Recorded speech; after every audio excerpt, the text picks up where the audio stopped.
नमस्कार साथियों, हिंदी ज्ञानशाला चैनल पर आप सभी का हार्दिक स्वागत है। साथियों, हिंदी व्याकरण की जो हमारी श्रृंखला चल रही है उसमें आज का टॉपिक है विलोम शब्द। साथियों, विलोम शब्द बहुत ही छोटा किंतु बहुत ही महत्वपूर्ण टॉपिक माना जाता है, क्योंकि यहीं से आपको कंपटीशन एग्जाम में प्रश्न देखने को मिलते हैं, चाहे वह छोटे से छोटा कंपटीशन एग्जाम हो, चाहे बड़ा से बड़ा RS IS के एग्जाम्स होते हैं उनके लेवल का हो। तो विलोम शब्द जो है हमारे होते क्या हैं, साथ ही साथ विलोम शब्दों की परिभाषा क्या है, विलोम शब्दों में कौन कौन से ऐसे विलोम शब्द हैं जो हमारी परीक्षाओं में अक्सर आते हैं, तथा विलोम शब्द के भेद कौन कौन से हैं, उन्हीं पर आज का हमारा वीडियो है। तो वीडियो को पूरा जरूर देखिएगा, साथ ही साथ लाइक और शेयर करना न भूलिएगा। साथियों, हमारी जो ये श्रृंखला है ये सभी प्रतियोगी परीक्षाओं के लिए बहुत महत्वपूर्ण है, जैसे कि RPSC first grade, second grade हैं, रीट हैं, और जो अन्य राज्य स्तरीय एग्जाम हैं उनके लिए DSSB, KVS, TGT, PGT, PRT, जिन भी विषय के जो एग्जाम होते हैं जिनमें हिंदी व्याकरण का जो पोर्शन लगता है उन सभी के लिए बहुत महत्वपूर्ण है। तो बिना देरी के स्टार्ट करते हैं हम विलोम शब्द। सबसे पहले हम देख लेते हैं कि विलोम शब्द का अर्थ क्या होता है। साधारणतः विलोम शब्द का अर्थ होता है उल्टा या विपरीत, यानी कि ऐसा शब्द जो अपने से उल्टा अर्थ या विपरीत अर्थ देता है उसे हम विलोम शब्द कहते हैं। जो शब्द एक दूसरे के ठीक उल्टा अर्थ बताते हैं वे शब्द विलोम या विपरीतार्थक शब्द कहलाते हैं। ठीक है, अपने शब्द का उल्टा अर्थ, ठीक उल्टा अर्थ बताने वाला शब्द क्या कहलाएगा? विपरीतार्थक शब्द या उल्टा शब्द या विलोम शब्द कहलाता है। जैसे कि दिन और रात, दिन शब्द है ये हमारा दिन और रात जो शब्द हैं ये एक दूसरे के विपरीत अर्थ देने वाले हैं। अंदर और बाहर जो शब्द हैं ये एक दूसरे के विपरीत अर्थ देने वाले शब्द हैं।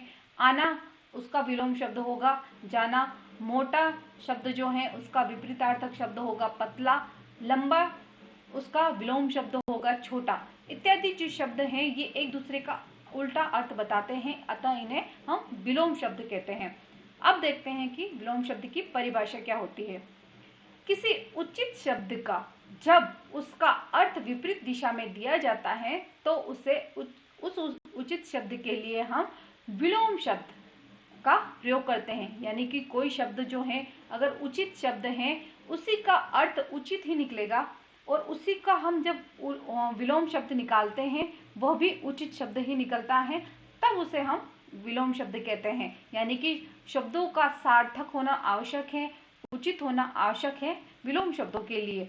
ठीक है, अंग्रेजी में इसको हम एंटोनिम्स वर्ड्स के नाम से भी जानते हैं। ठीक है, ये अपनी प्रवृत्तिवश होने के कारण इन्हें, जब ये अपना अर्थ जो है वो उल्टा देते हैं, इसी कारण इन्हें हम विपरीतार्थक शब्द भी कहते हैं। अब देखते हैं कि कौन कौन से इनके प्रकार हैं या भेद हैं जिनके कारण से ये विलोम शब्द बनते हैं। पहला आता है हमारा स्वतंत्र विलोम शब्द। क्या होते हैं स्वतंत्र विलोम शब्द, वो देखते हैं।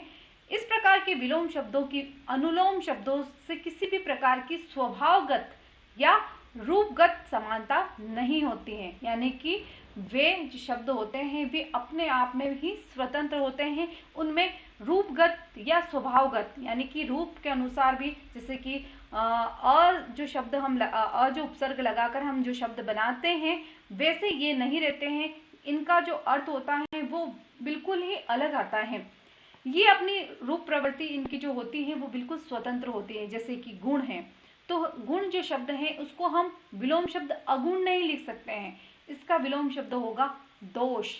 ठीक है, फिर आता है जन्म, जन्म का हम अजन्म या आजन्म इस प्रकार के नहीं कर सकते हैं, इसका एक स्वतंत्र अर्थ होता है जो कि विलोम होगा मृत्यु। जन्म का विलोम होता है मृत्यु, असली का नकली, आज का कल, छोटा का बड़ा। इस प्रकार के जो शब्द होते हैं ये अपने आप में स्वतंत्र शब्द होते हैं, और ये जो शब्द विलोम अपना अर्थ देते हैं वो भी स्वतंत्र होते हैं।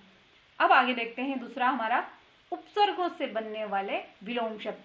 हमारे जो उपसर्ग हैं अ, अन, अप, दूर, वि, कु, पर, अव, ओ, प्रति, निर, अपरा, क और निस, इस प्रकार के जो हमारे उपसर्ग हैं उनसे बनने वाले जो विलोम शब्द हैं, यानी कि उनके आगे जब कोई शब्द आता है उनके आगे हम अप या इस प्रकार के उपसर्ग लगाकर अब नया विलोम शब्द जब बना लेते हैं उन्हें हम विलोम शब्द कहते हैं। इस प्रकार के जो शब्द होते हैं उनमें हम उपसर्ग लगाकर शब्द बनाते हैं।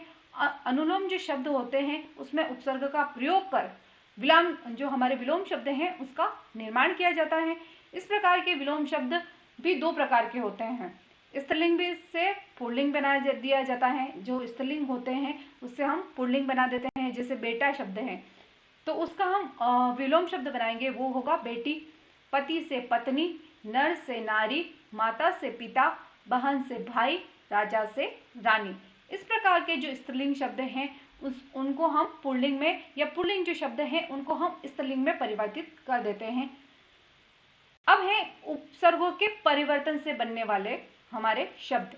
जैसे कुछ उपसर्ग होते हैं हमारे व्याकरण में, उनकी वजह से हम शब्दों का निर्माण करते हैं, और ऐसे शब्द जो होते हैं उन उपसर्गों को अगर लगा दिया जाए तो वो अपने विपरीत अर्थ को दे देते हैं। जैसे कि ऐसे उपसर्ग शब्द जिसमें उपसर्गों के परिवर्तन या बदलाव से हमारे जो विलोम शब्द हैं वो बनते हैं। जैसे कि अनुकूल शब्द हैं, उसमें अनु जो शब्द है वो हमारा उपसर्ग है, उसका अगर हम उल्टा बनाएंगे तो प्रतिकूल, यानी कि प्रति भी हमारा उपसर्ग ही है, किंतु हमने जब उस कुल शब्द के साथ उसे जोड़ा तो ये एक दूसरे का विपरीत अर्थ देने वाले शब्द बन गए।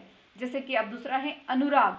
अनु उपसर्ग है हमारा, उसमें हमने उल्टा अगर उसका किया तो विराग जो है हमारा, जिसमें वी जो शब्द है वो हमारा उपसर्ग है, इसी से हम शब्दों का निर्माण करते हैं। जैसे अनुराग का विराग हो गया, सुरुचि का कुरुचि, अनाथ का सनाथ। इस प्रकार से जैसे कि यश का अपयश, कीर्ति की अपकीर्ति, मान का अपमान, जैसे क्रय का विक्रय हो गया, पक्ष का विपक्ष हो गया, रूप का कुरूप हो गया, पुत्र का कुपुत्र हो गया, देसी का परदेसी हो गया, लोक का परलोक हो गया, गुण का अवगुण हो गया।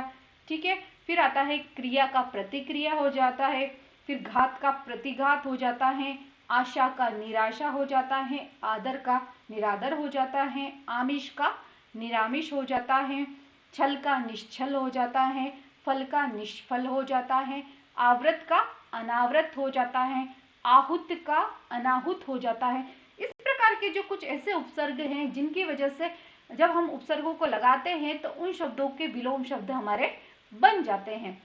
तो अब देखते हैं हमारे कौन कौन से ऐसे उपसर्ग हैं जो अक्सर हमारे परीक्षा में आते हैं, उन्हें हम ध्यान से पढ़ेंगे। पहला है हमारा अमृत, बहुत सी बार एग्जाम में आया हुआ है। इसका हम विलोम शब्द निकालेंगे विष। अमृत का विष विलोम शब्द होता है। प्रकाश का अंधकार, तम का उजाला, इच्छा का अनिच्छा, अल्पायु का दीर्घायु विलोम शब्द होता है। उत्कर्ष जो है हमारा शब्द, उसका विलोम शब्द होगा अपकर्ष। आदि का अंत, उत्थान का पतन, ये स्वतंत्र है क्योंकि उत्थान अलग शब्द है और पतन अलग शब्द है, जबकि उत्कर्ष और अपकर्ष में आपने उत और अप जो शब्द हैं वो उत्सर्ग से बनाए हुए हैं। आग्रह का दुराग्रह, एकता का अनेकता, अनुज का अग्रज, अनुज यानी कि छोटा भाई, और अग्रज जो पहले जन्म लेता है, अनुज जो बाद में जन्म लेता है। फिर है आकर्षण, आकर्षण का विकर्षण, उद्यमी का आलसी, उद्यमी का अर्थ जो कार्य करने वाला हो, और आलसी यानी कि जो कार्य को न करता हो। फिर है अधिक, ज्यादा मात्रा में, न्यून्य, कम मात्रा में। फिर आता है मुख, कम बोलने वाला यानी कि कम बातें करने वाला। फिर आता है वाचा यानी कि अधिक बातें करने वाला। सगुण, निर्गुण, यश, अपयश, ठोस, तरल, बंधन, मुक्ति, नूतन, नूतन का बहुत बार आया हुआ है परीक्षा में, उसका अर्थ होगा विलोम जो शब्द अर्थ होगा हमारा वो होगा पुरातन। फिर आता है सक्षम, उसका विलोम शब्द होगा असक्षम। फिर आता है अनभिज्ञ, अनभिज्ञ का विलोम शब्द होगा भिज्ञ, जो जानने वाला हो। फिर आता है अवनति, अवनति का विलोम शब्द होगा उन्नति। फिर आता है अगला, अगले का विलोम शब्द होता है पिछला। अपेक्षा, अपेक्षा का जो विपरीत अर्थ होता है वो होता है उपेक्षा। फिर होता है दोष, दोष का विलोम शब्द होगा निर्दोष। अमावस्या, अमावस्या का विलोम शब्द होगा पूर्णिमा, ये बहुत बार एग्जाम में आया हुआ है। अस्त, अस्त का विलोम शब्द होगा उदय, अस्त यानी कि डूबना, उदय यानी कि वापस से उदित होना या निकलना।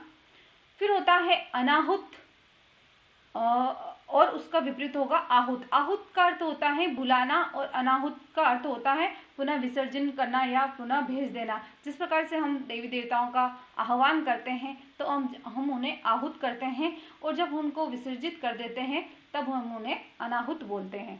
ठीक है। फिर आता है अतुकांत, जिसमें कोई तुकांत ना हो, तो उसका विपरीत होगा तुकांत, यानी कि तुक से भरा हुआ, तुक से बना हुआ। फिर आता है अत्यधिक। अत्यधिक का विलोम शब्द होगा अल्पज्ञ या अत्यल्प।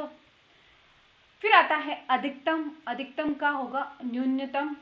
अनेक्य, ये बात बहुत सी बार एग्जाम में आया हुआ है, एक एक की जो शब्द हैं ये इसका विलोम शब्द होगा। इस प्रकार जैसे कि अंत का अनंत, अचर का चर, अवार्चनिक का प्राचीन, ये शब्द भी बहुत बार आया हुआ है। अवार्चनिक का अर्थ होता है नया या नूतन, और प्राचीन का यानी कि पुराना। फिर होता है आहार। आहार का निराहार, आवश्यक का अनावश्यक, आर्द्र का शुष्क। आर्द्र यानी कि जहां पर नमी होती है वो, और शुष्क यानी कि सूखा हुआ। आमिष का विपरीत अर्थ होगा निरामिष। फिर होगा हमारा शब्द है आसक्त। आसक्त का विलोम शब्द होगा अनासक्त। आधुनिक का प्राचीन, आगत का अनागत, आश्रित का निराश्रित, आरोह का अवरोह, आवृत का अनावृत, अंतरंग का बहिरंग। ये भी बहुत सी बार एग्जाम में पूछा गया है। अंतरंग शब्द का विलोम शब्द होगा बहिरंग। साथियों, विलोम शब्द तो हमें आते हैं, किंतु कई बार क्या होता है, उन शब्दों में समानता के कारण हम वहां पर कंफ्यूज हो जाते हैं कि कौन सा शब्द जो है हमारा सही है और कौन सा गलत। हमें आता हुआ भी हम कई बार गलत कर देते हैं। इसी कारण से हमारे विलोम शब्द जो हैं कई एग्जाम में गलत हो जाते हैं। अर्पण का ग्रहण, अनुकूल का प्रतिकूल, अग्नि का जल। तो इस प्रकार के जो हमारे विलोम शब्द हैं उन्हें हम ध्यान से अगर पढ़ते हैं तो हमारे कभी भी कोई भी विलोम शब्द जो है वो गलत नहीं होगा।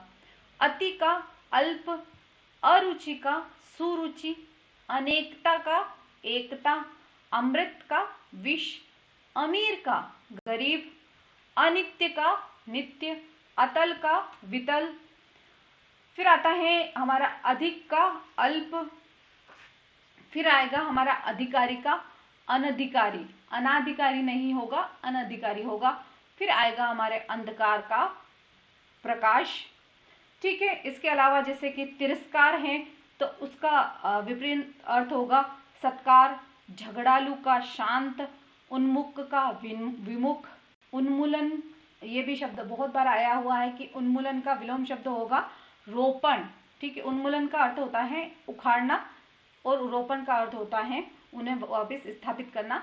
जैसे जिस प्रकार से हम पौधे को उखाड़ देते हैं तो वो उन्मूलन हो जाता है, और हम पौधे को लगाते हैं तो वो हमारा रोपण हो जाता है।